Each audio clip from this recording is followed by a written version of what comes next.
교독하도록 합시다. 하나님 말씀은 사무엘상 4장입니다. 사무엘상 4장 19절에서 22절 말씀까지 보도록 하겠습니다.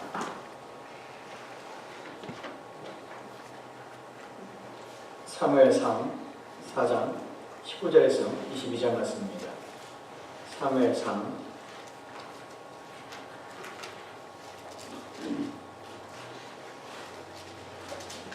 사무엘상 4장 19절에서 22절 말씀입니다. 찾으신 자요, 현재 교도하도록 합시다. 제가 19절 말씀 먼저 공부하겠습니다.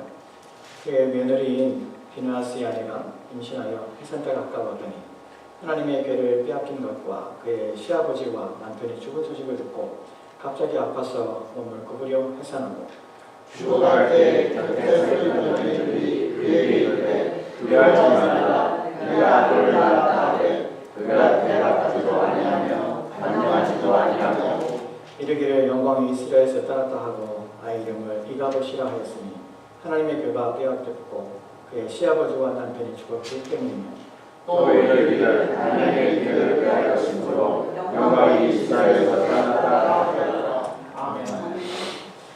우리가 새 예배당에서 공식적으로 읽은 첫 번째 예배입니다. 하나님께서 이곳에서 우리의 신앙과 우리의 믿음을 성장하고 하나님께 온전히 예배 드릴 수 있는 그런 장소가 됐으면 좋겠습니다. 오늘 우리가 살펴볼 내용 가운데 하나의 단어를 우리에게 먼저 말씀드리려 합니다. 오늘 말씀 제목이 이가봇입니다. 이가봇이라는 말은 성경을 아는 분들은 또한 이가봇이라는 내용의 의미를 아는 사람들은 알겠지만 그렇지 않은 분들은 이가봇이 무엇인지 잘 모르실 것입니다. 이가봇이라는 히브리 단어를 보면 이런 단어가 이렇게 씁니다. 여러분 잘 못 읽겠지만 이 단어가 이가봇이라는 단어입니다. 이가봇이라는 단어의 뜻이 무엇이냐면 영광이 없다는, 영광 어디에라는 뜻이에요. 영광 어디에.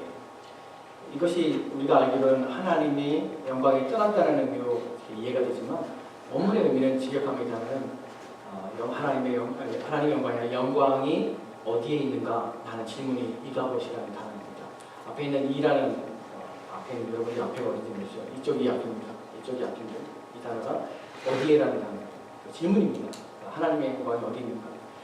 또 이 단어 속에는 하나님이라는 단어는 없어요. 하지만 문맥 속에서 우리가 해석할 때 그래서 하나님의 영광은 어디에라는 것입니다.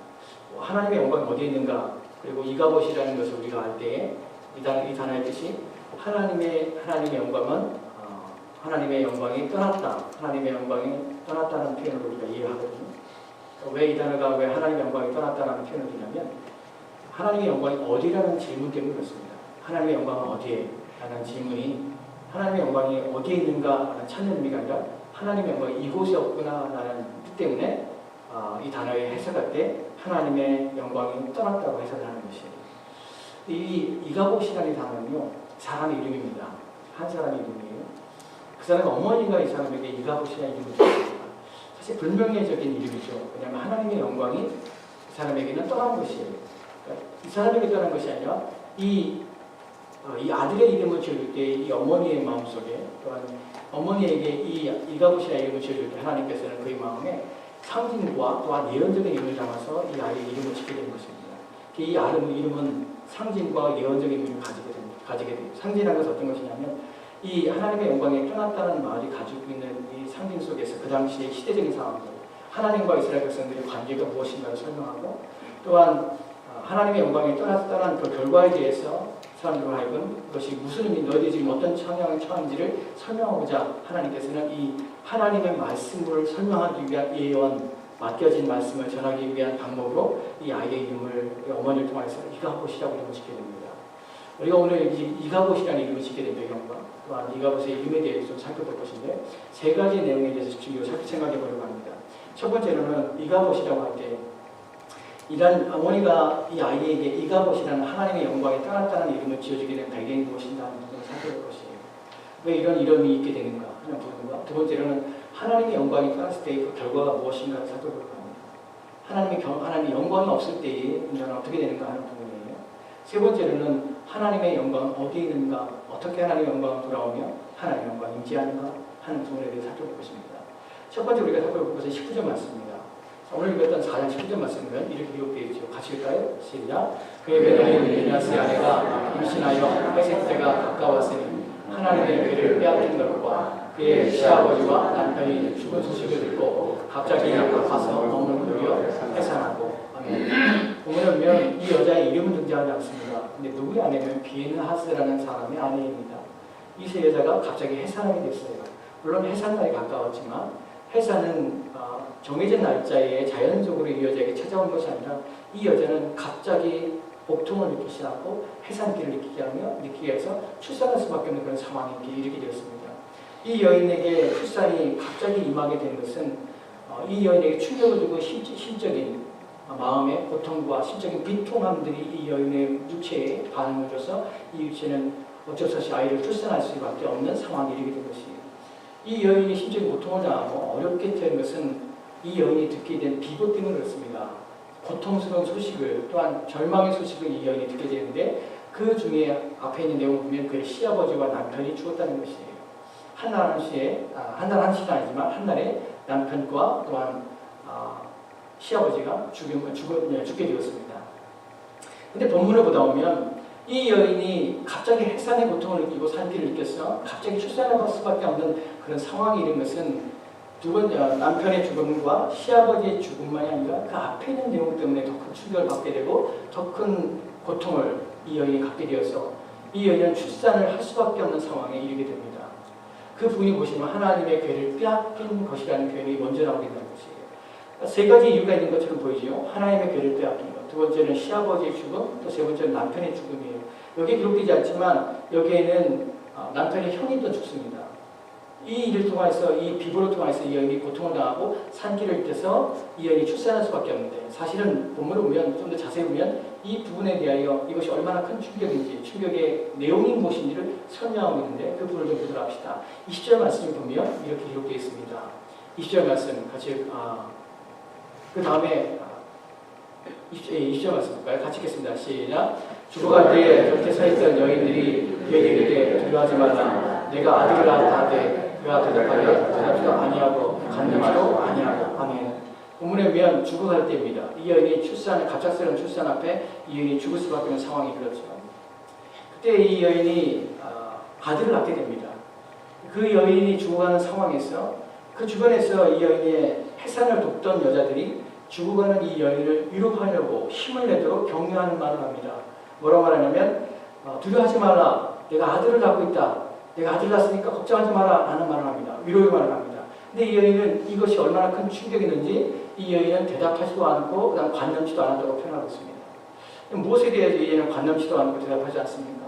자기 아들을 낳은 것에 대하여 관념치도 않고 생각지도 않은 것입니다. 본문에서 관념하다는 것은 생각이 비어버린 것이에요. 그러니까 마음속에 아무것도 없는 텅 빈 상태를 관념치 않다고 표현합니다. 이 단어를 다른 의미로 하면 어쩌냐면 공허한 상태에 빠지며 또 멍한 상태에 빠지고 이 여인은 지금 공황 상태에 빠져버린 그런 상태에 빠졌다는 것이에요. 그래서 어떠한 생각도 어떤 것도 이 여인 마음속에는 괴이할 수 있는 어떤 것을 관심을 기울일 만한 여력이 전혀 없는 상태에 혼란과 혼동 속에 있다는 것입니다. 이 여인은 지금 자신의 아이가 태어나서 아이가 울고인데 불구하고 그 상황에 대하여 전혀 마음을 쓰지 않고 이 여인은 지금 탈진과 함께 죽음의 고통과 또한 자기에게 들려온 그 비보 앞에 이 여인은 무너지고 있는 것입니다. 이 여인이 무너진 것이 무엇일까 우리가 생각해 볼 필요가 있는데 아까 말씀드렸던 하나님의 괴가 빼앗겼고 그다음 시아버지의 죽음과 남편의 죽음과 연관이 되어 있습니다. 여러분 하나님의 괴가 빼앗겼다는 것이 19절 말씀에서 먼저 기록됐다고 말씀하고 있습니다. 하나님의 괴가 무엇입니까? 앞에 있는 그림 볼까요? 여러분이 구약성경에 보면 법궤가 있습니다. 이 법궤 보면은 이 법궤에 그룹 양쪽에 있는 천사들인데 천사들이 그룹들이 이 법궤를 싸고 있습니다. 그 가운데 있는 분이 속죄서라고 하고요. 이 법궤 안에는 무엇이 들어있냐면 십계명이 들어있고요. 아론의 쌍난 지팡이가 들어있고 또 만나가 들어있습니다. 이 부분을 알고 싶으면 출애굽기 읽으면 여러분들이 그 내용을 알게 됩니다. 여기에 이 법궤 안에 담겨 있어서 이 법궤는 무엇을 상징하냐면 하나님의 임재를 상징하고 하나님을 상징해요. 그래서 이 법궤를 볼 때 이 사람들은 함부로 이 법궤 앞에 나아갈 수 없습니다. 이 법궤가 놓아둔 것이 어디냐면 지성소라는 곳에 놓아둔는데 이 법궤가 운반할 때 바깥으로 나오게 되면 이 법궤를 보지 못하도록 다 쌌습니다. 그리고 이 법궤는 심지어 이 법궤를 잘못 만지면 죽게 되었습니다. 그리고 이 법궤에 무엇이 들었나 이방인들이 떠들어 봤을 때 그들은 수많은 사람들이 죽음을 당했습니다. 왜냐하면 하나님의 임재에 대한 상징이기 때문에 그래요. 근데 이것이 빼앗긴 것입니다. 이 여인에게 이것이 큰 충격이었고 고통이었다는 사실입니다. 이 부분을 좀 생각해 봅시다. 여러분, 시아버지가 죽고 남편이 죽고 그 다음에 남편의 형제가 죽었다는 것이 큰 고통일 수 있습니다. 사람들에게는 큰 절망적인 사건이 아닐 수 없습니다. 출산을 앞두고 있는 여인에게 있어서 남편이 죽고 시아버지가 죽는다는 사건은 정말 비보가 아닐 수 없습니다. 그런데요, 이 여인은 그것 이상으로 다른 부분 때문에 이 여인은 해산의 고통을 하고 절망스러워했다는 것을 본문에서 말하고 있다는 것입니다. 그 부분에 좀 더 주의를 기울여 생각해 보려고 합니다. 이 여인은 어떤 여인이었을까? 라는 것입니다. 이 여인이 정말로 이 여인이 해산할 수밖에 없는, 갑작스러운 해산을 할 수밖에 없는 큰 충격을 주어 그의 육체가 고통 속에 있어서 아이를 낳을 수밖에 없는 상황으로 몰고 가는 것이 무엇인가 하는 부분이에요. 21절과 22절 말씀에는 이렇게 기록되어 있습니다. 21절과 22절 말씀 같이 읽겠습니다. 시작. 이르기를 영광이 이스라엘에 떠났다 하고 아이들은 네가 보시라 했으니 하나님의 죄가 빼앗겼고 그의 시아버지와 남편이 죽었기 때문이며 또 이르기를 하나님의 죄를 빼앗겼으므로 영광이 이스라엘에서 떠났다 하였더라. 아멘. 이르기를 영광이 이스라엘에 떠났다. 그리고 아이들은 이가봇이라 했다. 그러니까 영광이 떠났다는 표현이 영광은 어디에 가는 것이 이가봇이라는 말이에요. 영광 어디 있는가 하는데 그 영광이 어디 있는가 묻고 있는 것은 영광이 이곳에 있지 않다는 것이에요. 그래서 떠났다라고 표현하는 것이에요. 아이 이름이 이가봇이 됐습니다. 거기에 대한 설명이 있죠. 하나님의 괴가 빼앗겼고 그의 시아버지와 남편이 죽었기 때문이며 라고 합니다. 우리는 이유가 세 가지처럼 생각합니다. 본문은 보면 세 가지처럼 생각해요. 이 여인이 고통받은 것은 하나님의 괴가 빼앗겼고 시아버지가 죽고 남편이 죽고 하는 것을 생각할 수 있습니다. 근데 22절 마지막 절에 보면 이렇게 기록했습니다. 또 이르기를 하나님의 괴를 빼앗겼으므로 영광이 이스라엘에서 떠났다 하였더라. 여러분, 이 여인은 경건한 여인이었습니다. 비록 시아버지가 죽고 남편이 죽었지만 이 여인은 경건한 여인이었습니다. 어떻게 하냐면 이 여인이 고통하며 이 여인이 절망해서 이 여인이 심한 낙심과 절망이 이 여인을 사로잡아서 이 여인의 육체가 해산할 수밖에 없는 그 심한 고통 가운데 이 육체가 반응했던 것이 무엇이냐면 남편의 죽음, 시아버지의 죽음도 충격이지만 더 큰 문제는 하나님의 괴가 빼앗겼다는 것 때문에 22절 말씀에 다시 정리하여 이렇게 말합니다. 이르기를 하나님의 괴를 빼앗겼으므로 영광이 이스라엘에서 떠났다 하였더라. 이 본문에서 중심이 다시 한번 반복해서 22절 말씀에 정리하는 것입니다. 이 여인에게 있어서 남편과 시아버지의 죽음이 충격이지만 이 여인은 하나님의 괴가 빼앗겼다는 것이 더 큰 충격이었습니다. 왜 그럴까요? 왜냐하면 이 여인이 더 경건하기 때문에 문제가 아니라 이 여인이 무슨 문제인지 무엇 때문에 이 일이 벌어진지를 이해하기 때문에 그렇습니다. 이 여인은 어떻게 이해하겠냐면 이 일을 시아버지의 죽음, 남편의 죽음이 고통스럽지만 이것이 하나님의 영광이 떠나는 것은 아니에요. 하나님의 영광이 떠나는 것은 세 가지 이유가 되고 있죠. 법궤가 빼앗긴 것, 시아버지가 죽음, 남편의 죽음이 하나님의 영광이 떠났다고 얘기합니다. 그런데 우리가 알아야 될 것은 시아버지 죽음과 남편의 죽음이 하나님의 영광과 상관이 없습니다. 그런데 이 여인이 관심을 주고 있는 것은 하나님의 법궤가 빼앗긴 것, 법궤는 무엇이냐면 하나님의 임재의 선이기 때문에 하나님의 영광이 떠났다는 사실이 여기 나오는 것이에요. 그렇다면 이 여인이 이어서 시아버지와 남편의 죽음과 연합하여서 하나님의 영광이 떠났다고 표현하는 이유는 무엇입니까? 왜냐하면 하나님의 영광이 떠나는 결과로 시아버지와 남편이 죽게 되었기 때문에 이것을 함께 표현하는 것일 뿐입니다. 이 여인이 무엇이냐면 이 여인은 하나님이 떠난 상황 속에서 자기의 시아버지와 자기의 남편은 죽을 수밖에 없다는 사실입니다. 이것이 본문에서 하나님의 영광이 떠난 상태의 결과들을 말하고 있는 것입니다.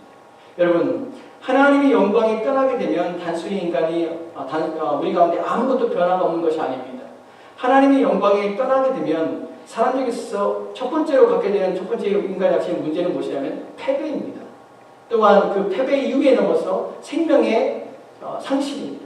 또한 기쁨의 상실되는 것이에요. 이 부분을 좀 보도록 합시다. 이스라엘 백성들이 하나님의 영광이 떠난다는 것에 대해 떠났다는 사실에 대해 인식하지 못하고 전쟁에 임합니다. 전쟁에 임할 때 이들은 하나님의 영광을 상징하는 법궤를 들고 나가 전쟁에 싸웁니다. 그런데 이들은 하나님의 영광이 떠났다는 사실을 인식하지 못하고 그 영광의 상징인 법궤를 가지고 나와서 전쟁에서 승리를 장담하며 승리할 것이라 믿었습니다. 그런데 그 결과는 참혹하게 이들은 실패하고 만다는 것입니다. 이 부분을 사무엘상 4장 10절 말씀에 이렇게 기록되어 있습니다. 사무엘상 4장 10절 말씀 가실까요? 같이 읽겠습니다. 시작. 블레셋 사람들이 죽더니 이스라엘을 피하여 각기 장막으로 도망하였고 사륙의 심이 커서 이스라엘 보병에 엎드려진 자가 3만 명이었으며. 아멘. 블레셋 사람들이 이스라엘을 쳤습니다. 전쟁에서 이스라엘 백성들이 각기 장막으로 도망하였습니다. 근데 그날에 사륙이 얼마나 컸는지 이스라엘 보병에 엎드린 자가 몇만 명이요? 3만 명이 엎드렸다고 합니다. 여러분 생각해 보십시오. 3만 명이라는 사람이 그날 죽음을 당했습니다. 그런데 이 부분에서 뭐라고 설명하냐면 사륙이라는 표현을 써요. 여러분 사륙이라는 단어 가지고 있는 것은 다른 말로 도륙하는 그냥 막 소, 돼지를 잡듯이 막 죽이는 것을 말합니다. 여러분 혹시 도살장을 방문한 적이 있습니까? 저 어렸을 때 저희 동네에 도살장이 있습니다. 소를 죽이는 도살장이 있었는데 거기를 어렸을 때 동네에 있기 때문에 지나가다가 가끔 보게 됩니다. 근데 그 앞을 지나갈 때에 제가 한번 느꼈던 충격이 있어서 다시는 그 앞으로 지나가기를 꺼려했는데 소를 잡고 짐승 돼지를 잡고 하는 도살장인데 그 근처를 지나가면 무슨 냄새가 나면 역겨운 냄새가 나요. 여러분 피 비린내라는 표현을 쓰죠. 여러분 피가 흥건히 줬을 때 그 피 비린내는 사람의 후각을 자극하여서 후각을 못 견디게 합니다. 구토를 일으키고 싶은 마음이 들고요. 역겨운 생각이 들어요. 뭐 토하고 싶어요. 그곳을 지나갈 때마다 그 피 비린내의 역겨움들이 막 풍겨나고 막 지저분한 느낌들과 짐승의 울음소리가 막 들 때 들려서 어렸을 때 그곳을 좀 피해 다녔던 기억이 납니다. 여러분 3만 명이라는 사람이 죽었을 때, 한 날에 죽었을 때 여러분 얼마나 그 전쟁터에서 그 죽은 사람들의 시체와 그 썩어져 가는 것들과 또한 사람의 피비린내가 얼마나 극심하겠습니까? 3만 명이 그들이 한 곳에서 죽임을 당하며 도망가면서 계속 죽임을 당하는 그 상황 속에서 비참하고 아비규환의 상황일 것입니다. 하나님의 임재가 떠났을 때에 이스라엘 백성들은 그 전쟁터에서 패배를 합니다. 하나님이 함께 했을 때 이스라엘 백성들은 승리를 하게 되는 것입니다. 하나님의 영광이 떠나게 되는 것이 여러분에게 안겨줄 상황이 무엇이냐면 패배예요. 여러분 패배라는 것이 각기 다른 의미와 다른 상황이 있을 것입니다. 근데 그것이 여러분에게 어떤 의미인지 모르지만 하나님께서 본문 속에서 또한 하나님께서 함께 하실 때의 승리라는 것은 여러분의 인생에 있어서 하나님의 보호하심과 돌보심이 있어서 그 모든 상황 속에서 하나님의 지키심으로 여러분의 영혼을 안전케 하신다는 사실입니다. 그것이 무엇이건 어떤 상황이건 하나님의 영광이 함께한 인생 속에서는 패배라는 것은 결국 그들의 영혼을 잃지 않을 뿐만 아니라 그 인생에서 무의미하거나 또한 인생에서 또한 실패하거나 또한 인생에서 좌절하고 말미암아 그 인생을 끝마치는 일이 없게 된다는 사실입니다. 하나님의 영광이 왜 함께하는 것이 중요하냐면 우리 인생에서 그것이 무엇이건 하나님이 원하시는 그 승리를 맛보게 할 뿐만 아니라 그 승리 가운데 서게 하신다는 것이 하나님의 임재가 보장하는 약속이기 때문에 그렇습니다. 왜 우리 가운데 하나님의 영광이 우리 가운데 있어야 합니까? 하나님이 있어야 하나님 우리가 함께 하실 때 하나님께서는 우리의 인생에 승리를 주십니다. 우리 인생을 보장하시고 지켜줄 뿐만 아니라 그래야 우리 인생이 헛되지 않도록 하나님이 보시기에 아름다운 인생으로 만들어 가시는 것입니다. 그러기에 우리는 하나님의 영광이 우리 가운데 필요한 것을 인식하는 것입니다. 여러분 이들에게 있어서 하나님의 영광이 이들 가운데 주지 못한 하나님의 영광이 떠났을 때 이들 가운데 찾아오게 된 것이 두 번째로 무엇이냐면 죽음입니다. 3만 명이라는 사람이 죽음을 당하는 것입니다. 여러분 우리의 죽음이라는 것은 단순히 본문에서 말하는 것이 육체적인 죽음만을 말하는 것이 아닙니다. 하나님의 영광이 임재하는 자에게는 생명이 있고 하나님의 영광이 떠난 자에게는 죽음이 있다고 성경은 말하고 있습니다. 아멘. 왜 우리 가운데 하나님의 영광이 필요하냐면 그분에게만 생명이 있기 때문에 그렇습니다. 아멘. 다른 어느 곳에서 우리는 생명을 얻거나 우리의 영혼을 살게 하거나 또한 우리의 인생을 회복하여서 생명력 있는 삶으로 살아갈 수 있는 길은 하나님을 떠나서는 전혀 없다는 사실입니다. 그래서 우리는 하나님의 영광이 필요로 합니다. 그분께서 우리 가운데 그 영광 가운데 우리 가운데 임하실 때 우리는 소생케 되는 것입니다. 여러분 삶의 활력과 또한 삶의 또한 용기와 또한 삶의 담대함들과 삶의 힘은 어디서부터 오냐면 하나님부터 오는 것입니다. 왜냐하면 그분이 바로 생명이고 그 생명을 주셔서 우리를 활력있게 하고 생기있게 하시기 때문에 그렇습니다. 이 부분에 대하여 성경은 이렇게 말하고 있습니다. 에베소 5장에 보면 14절 말씀이 이렇게 읽고 있습니다. 같이 읽겠습니다. 시작. 그러므로 이르기를 잠자는 자여 깨어 죽은 자들 가운데서 일어나라. 그 속에서 너에게 비추시니라 하십니다. 아멘. 이런 본문에서 그리스도께서 너에게 비추신다고 표현합니다. 하나님의 영광이 임하여서 사람들에게 하나님의 영광이 임재할 때 어떤 일이 벌어지냐면 잠자는 자여 깨어서 죽은 자들 가운데서 일어나라. 무슨 말이 벌어졌습니까? 무슨 일이 벌어진 것입니까? 잠자는 자는 것은 여기서 그냥 졸부리 자를 말하는 것이 아닙니다. 죽은 자를 말하는 것입니다. 본문에서 깨어있는 자들 가운데서는 깨어있다는 것은 죽은 자들이라는 표현 속에서 있으면 살아나는 것입니다. 그리스도의 영광이 우리 가운데 비칠 때에 하나님의 영광의 빛이 우리 가운데 임할 때에 우리 가운데 일어나는 특징이 무엇이냐면 생명력이 있다는 것이에요. 그리스도인이라는 것은 어떤 사람이냐면 생명을 가지고 있는 사람들입니다. 이 생명은 무엇이냐면 하나님 앞에 살아있는 자가 되는 것입니다. 아멘. 여러분 이들은 죽은 자가 되었습니다. 이스라엘 백성들은 죽어 있었습니다. 그래 그들은 하나님의 법궤를 나가서 가지고 와서 마치 자신들이 살아있었어. 마치 자신들이 승리할 것처럼 보이지만 하나님의 영광이 그들과 떠나서 죽어있는 자들이기 때문에 그 싸움에서 그들은 패배할 밖에 없었고 그들의 육체뿐만 아니라 그들의 영혼 또한 죽어있기에 그들의 죽음은 비참한 죽음이 되었던 것입니다. 하나님의 영광이 저와 여러분에게 있어야 할 이유는 하나님의 영광이 저희 가운데 임하면 그리스도의 빛이 비치게 되면 우리 가운데 그리스도의 형상의 모습이 우리 가운데 나타날 뿐만 아니라 또한 그분이 주신 생명력으로 우리 삶에 활기가 넘치고 힘있게 됩니다. 무엇에 대하여? 하나님에 대하여 살아있게 되는 것입니다. 온 마음을 다하여 그분을 위하여 살고자 하는 마음이 일어나게 됩니다. 그것이 생명의 힘입니다. 세 번째로는 오늘 본문에서 우리가 살펴볼 때에 이 이가봇의 어머니의 이름은 나오지 않지만 이가봇의 어머니가 자신의 아들을 낳은 기쁨을 누리지 못하고 비참한 가운데 죽음을 맞게 된 것을 우리가 보게 되었습니다. 근데 그의 표현과 그가 죽어가는 장면 속에서 우리가 한 단어를 좀 유의해 볼 텐데 그것이 하나님의 영광이 상실된 사람과 하나님의 영광이 임할 때에 비교되는 것이 사무엘상에 나옵니다. 이 두 구절을 우리가 함께 비교해 보려고 합니다. 하나는 무엇이냐면 사무엘상 4장 19절 말씀과 또 하나는 사무엘상 1장 20절 말씀입니다. 우리 같이 사무엘상 1장 20절 말씀을 같이 읽겠습니다. 시작. 한나가 임신하고 때가 이르되 아들을 낳아 사무엘이라 이름하였으니 이는 내가 여호와께서 그를 구하였다 함이로다. 아멘. 두 여인이 임신하였습니다. 그리고 출생한 것이에요. 근데 앞에 있는 19절 말씀에 있는 비누아스의 아내가 임신하여라는 표현과요. 사무엘상 1장 20절 말씀에서 한나가 임신하여라는 단어는 동일한 단어입니다. 임신한 것이에요. 근데 한 여자는 그 임신이 자신에게 불행하며 전혀 기쁨을 누리지 못했습니다. 똑같이 아들을 낳았어요. 한 여자는 그 아들을 낳았음에 불구하고 그 여자는 죽어가고 있습니다. 그리고 통탄하며 비통해하며 하나님의 영광이 떠났다고 그리고 선언하면서 고통 가운데 죽습니다. 근데 한 여인은 똑같이 임신하여 아들을 낳았는데 이 여인은 오히려 하나님을 찬양하고 기뻐합니다. 그리고 그 아이들은 하나님의 영광이 떠난 것이 아니라 하나님의 영광이 임재 가운데 살아갑니다. 그 아이 이름이 사무엘입니다. 똑같이 한 여자는 임신을 하고 한 여자는 똑같이 아들을 임신하여 둘 다 출산했지만 한 여자는 비통과 고통 가운데 기쁨을 상실하고 아들을 낳은 기쁨을 상실할 뿐만 아니라 또한 그 아들에 대한 아들을 품고 안고 기뻐하며 즐거워하는 것들이 전혀 없다는 것이에요. 하나님의 영광이 상실될 때에 성도들의 마음속에 가지고 있는 하나님의 영광이 상실될 인간들의 마음속에 있는 참된 기쁨의 상실이라는 것입니다. 그들 가운데 어떤 소망이 없을 뿐만 아니라 그들의 행복과 또한 그들의 만족을 이룰 만한 그 어떤 것들도 발견할 수 없게 된다는 것입니다. 사람은 행복하고 또한 즐거우며 어떤 만족을 찾기 위해서 끊임없이 기웃거리며 그것을 추구하며 인생을 그곳에 투자하며 그렇게 살아갑니다.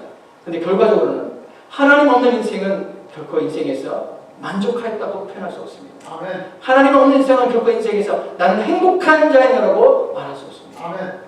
비록 이 땅에 사는 동안에 짧은 동안에 행복을 맛보며 즐거움을 맛봤을지라도 그 인생의 마지막에서 나는 불행한 자라고 표현할 수밖에 없고 그 고백을 할 수밖에 없다는 사실입니다. 왜냐하면 행복이라는 개념은 오직 인간에게서 행복이라는 의미는 하나님을 통해서 오기 때문인 것입니다. 아멘. 하나님 없는 행복과 기쁨은 없습니다. 우리는 끊임없이 하나님의 영광을 추구하며 찾아야 하는 것입니다.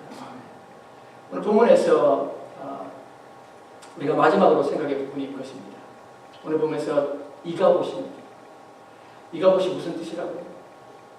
하나님의 영광은 어디에 있는 것입니다. 오늘 많은 사람들이 하나님의 영광이 없이 인생을 살아갑니다. 하나님의 영광이 없이 마치 자기가 하나님의 영광이 있는 것처럼 살아갑니다. 이스라엘 백성들이 착각하며 이스라엘 백성들이 실패했던 이유가 무엇입니까? 전쟁터에 나갔을 때 싸움에서 지게 생겼습니다.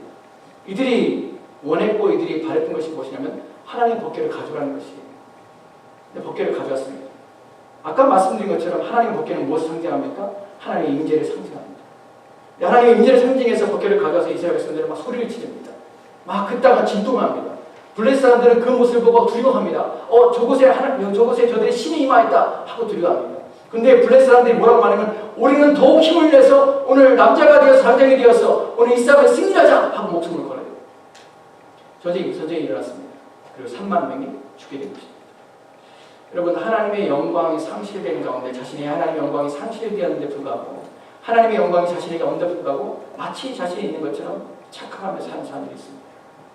하나님의 영광이 없이 법궤를 들고 다니면서 하나님의 영광이 여기 있으라고 생각하는 사람이 있습니다. 그러나 법궤는 무엇입니까? 하나님의 영광을 상징하는 것은 우리의 신앙생활들, 하나님 없는 신앙생활들, 하나님과 깊은 교제와 관계없는 신앙생활하면서 그런 껍데기밖에 없는 법궤를 들고 다니면서 우리는 하나님과 나와는 깊은 교제를 하고 하나님께서 내가 이 법궤를 들고 되기 때문에 하나님께 나와 함께 할 것이라고 착각하는 것이에요. 이런 종교의식이, 종교적 행위가 하나님의 임재를 상징하는 것은 아닙니다. 그것을 행할 때에 그것이 의미가 있는 것입니다.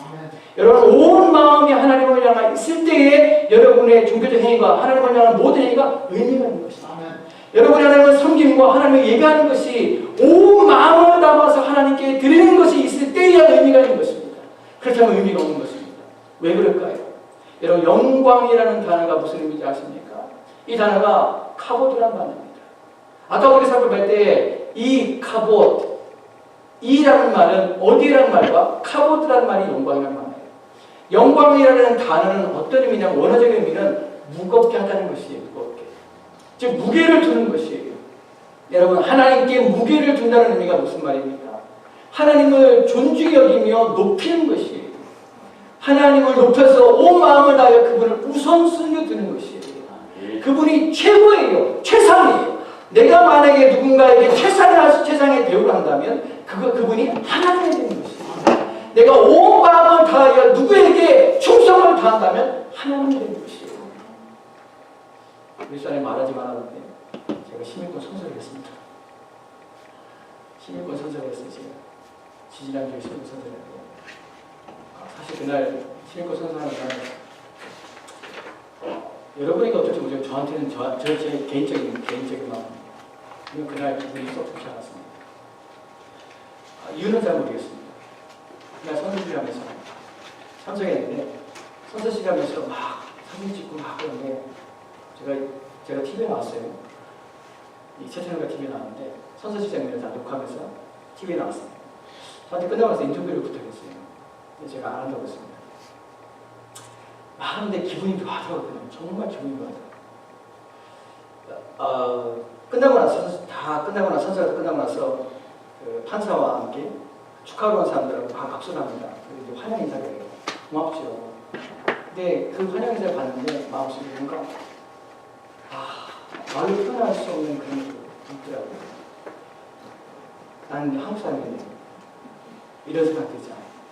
난 한국 사람인데 그게 안 기쁘더라고요. 거기 앉아있는데 느낌이 미국에서 너를 받아주니까 고마워해야 돼. 이런 느낌 들어요. 그런 좀 내가 낮춰진 느낌들, 이 나라에 내가 널 받아줄게 하는 느낌들이 저한테 마음에 들더라고요. 저는 그런 마음이 들었어요. 제가 선서하면서 또한 시민권 시험을 보면서 제일 마음에 끌었던 것이 질문이 있었습니다. 그 질문이 무엇이냐면 다른 나라에 충성하지 않겠냐는 서약이었어요. 다른 나라에 충성하지 않겠냐는 서약. 그 질문이 저한테 되게 걸렸어요. 난 미국이 전쟁이 일어나면 미국에다 왜 싸울 것입니다. 하지만 한국이 전쟁이 일어나면 난 한국에서도 싸울 것입니다. 그 마음이 들었어요. 그러니까 내 조국이라는 거, 나를 길러주고 내가 나는 그것, 그런 마음이 제 마음에 들었어요. 역시 옳은 것은 아닙니다. 하지만 저는 그런 느낌이 들더라고요. 이 말씀을 해드리려면 우리가 하나님을 섬기면서 너는 하나님께 충성을 다할 것이냐 라는 물음을 물을 때 나는 하나님께 충성을 다할 것이지만 다른 것에 나는 충성을 다하겠습니다. 동일하게 하겠습니다. 사실 이 부분은 옳지 않은 것입니다. 우리의 충성이 하나님께 될 때 카보드라는 단어는 하나님께만 충성을 다하겠다는 것이에요. 하나님의 영광이 어디에 임하냐면 하나님을 내 인생의 최상위로 두는 삶 가운데 하나님의 영광이 임하게 되는 것입니다. 이스라엘 백성들은 하나님의 법궤를 들고 나가서 하나님의 임재가 임하기를, 내가 법궤를 들고 나면 하나님께서 내게 승리하시기를 하나님을 그렇게 사랑하고 하나님을 그렇게 이용하며 하나님 그렇게 해주시기 원했습니다. 근데 그들의 삶을 보면 1장과 4장에서 그의 시아버지의 죽음과 그의 남편의 죽음은 이들은 하나님을 높이는 삶이 아니었습니다. 이들은 하나님을 모욕하고 하나님을 멸시했습니다. 하나님을 제사하는 것에서 재물을 빼앗았고, 그러니까 자기 마음대로 법을 어겼고 자기 마음대로 했어요. 그래서 하나님의 영광이 그들과 함께할 수가 없었던 것입니다. 카보드라는 단어가, 하나님의 영광이라는 단어가 하나님을 높이며 존귀하며 하나님을 존중하며 또 하나님을 영화롭게 하며 그분을 최우선으로 둔다는 것이라면, 하나님의 영광은 어디 임하냐면 그분을 최상으로 생각하며 최고의 대우를 하는 사람들의 마음들 가운데 임한다는 것입니다. 저와 여러분이 하나님의 영광 가운데 있기를 소망한다면 우리는 하나님을 최상으로 높이는 마음으로, 최상으로 높이는 삶으로 살아가야 한다는 것입니다. 이가봇이라는 말이 우리가는 불행한 말입니다. 혹시 우리 가운데 누구 가운데 당신은 이가봇입니다라는 말을 듣는다면 그것만큼 불행한 것은 없습니다.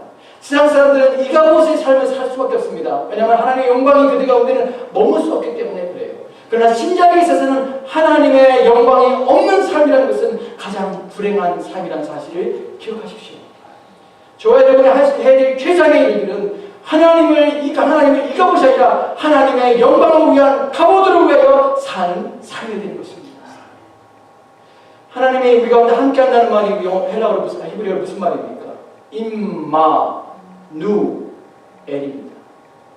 임이란 말이 함께 하는 것입니다. 마누, 그 말이 우리와, 그 다음에 엘 하나님이 우리와 함께 하신다는 말입니다.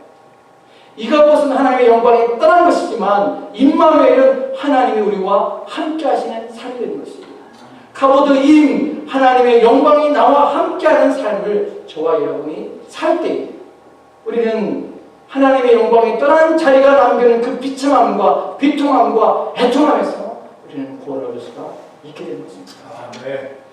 하나님의 영광을 합시다. 하나님의 영광은 어디에 있습니까? 누군가 여러분에게 이가봇 이 시대에 당신은 하나님의 영광을 구합니까? 당신은 하나님의 영광이 당신 가운데 있습니까? 라고 할 때 우리는 무엇이라고 고백해야 됩니까? 저와 여러분 이런 고백을 했으면 좋겠습니다. 나에게는 하나님의 이가봇이 아니라 하나님의 영광이 어디 있냐는 분 앞에 하나님의 영광은 내 안에 있습니다라는 고백을 우리가 했으면 좋겠습니다. 하나님의 영광은 어디 있습니까? 하나님의 영광은 나의 마음속에 있고, 하나님의 영광은 나의 생각 속에 있고, 하나님의 영광은 내 입술에 있고, 하나님의 영광은 내 눈에 있고, 하나님의 영광은 내 말에 있고, 하나님의 영광은 내 손에 있고, 하나님의 영광은 내 발에 있어서 내가 말하고 생각하고 내가 보고 내가 듣고 하는 이 모든 것은 하나님의 영광을 추구하며 하나님의 영광을 높이는 것입니다 라는 고백을 저와 여러분이 했으면 좋겠습니다. 오늘은 새벽배당에서 예배를 드립니다. 지난번에 말씀드린 것처럼 장소가 사람을 바꾸지 않습니다. 무엇이 바꾸냐면 하나님의 임재만이, 또 하나님의 역사만이 우리의 신령과 우리의 영혼을 바꾸고 우리의 성품을 온전하게 합니다. 여러분의 마음이 하나님의 영광 여러분 안에 가득 임하여서 여러분의 행동과 여러분의 말과 여러분의 손과 여러분의 발이 거룩한 이들을 사모하고 하나님을 높이는 곳을 찾아가며 하나님을 높이는 일에 헌신하며 드려지는 그런 아름다운 삶을 저와 여러분이 살았으면 좋겠습니다. 기도합시다. 하나님, 오늘 이가봇을 통하여서 하나님께서 우리가 주신 말씀을 돌아보렵니다. 오늘도 이가봇의 삶을 살아간 적이 있습니다. 하나님의 영광이 떠났으며 떠난 자리